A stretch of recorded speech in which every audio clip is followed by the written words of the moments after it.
In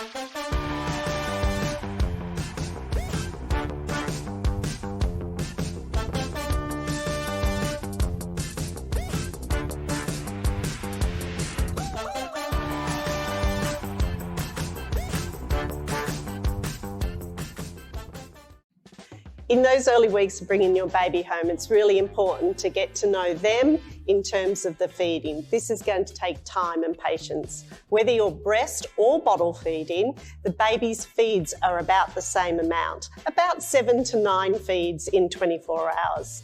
If you're a breastfeeding mama, remember to feed that baby fully, offering your first side of the breastfeed, draining that until it's softened, winding burping the baby, and then offering the second. This way, you'll get a full feed and you'll get a good sleep period from the baby. Let your baby lead, get comfortable with your feeding, and block out all that external noise, and you'll enjoy the moment. I've got 2 tips for you when it comes to safely feeding your baby. First of all, when it comes to the night feeds, make sure you set everything up before you go to bed.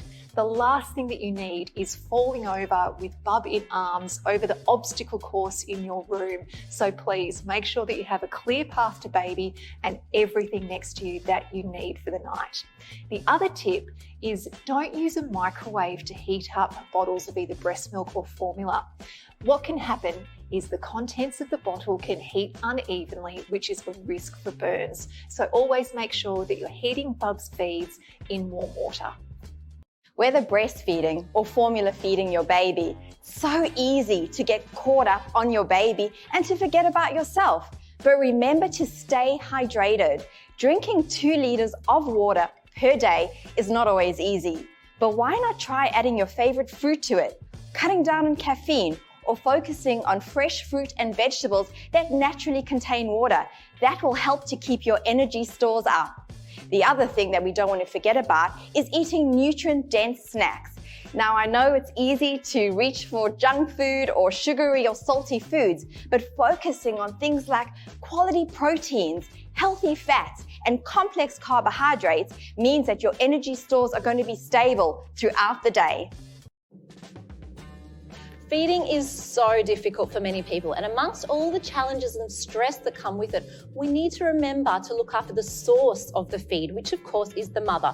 Whether that's breast or bottle fed, it does not matter. What we need to do is make sure that the mother can actually last the distance of feeding. So a few top tips I have for you is to think about your setup, okay, when you feed. You would not sit at a computer all day like this and not expect to have back pain and neck issues.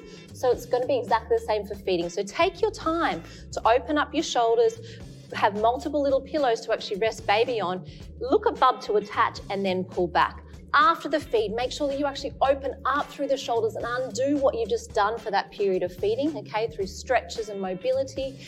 And then I want you to really get to know your boobs. There's little signs that your boobs will give you, like they're starting to feel a little bit hot or a bit of a harder, tender lump, okay? These are signs that we want to look for things like mastitis starting, and we want to make sure that we're getting onto them early.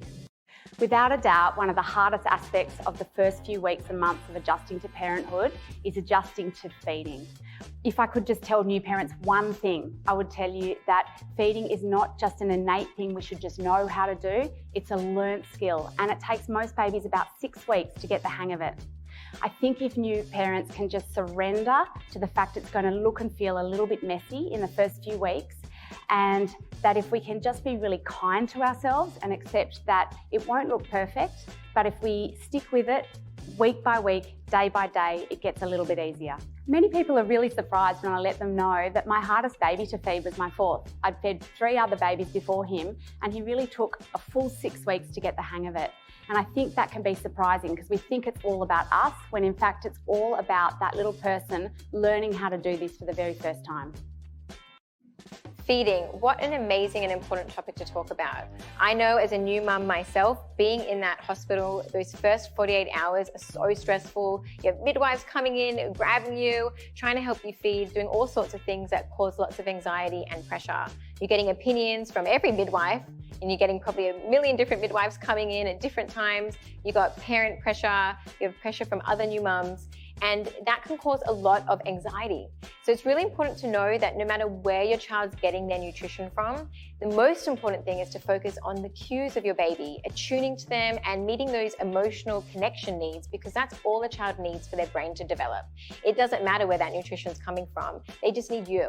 And that's the most important thing. So don't feel ashamed if your feeding journey is hard.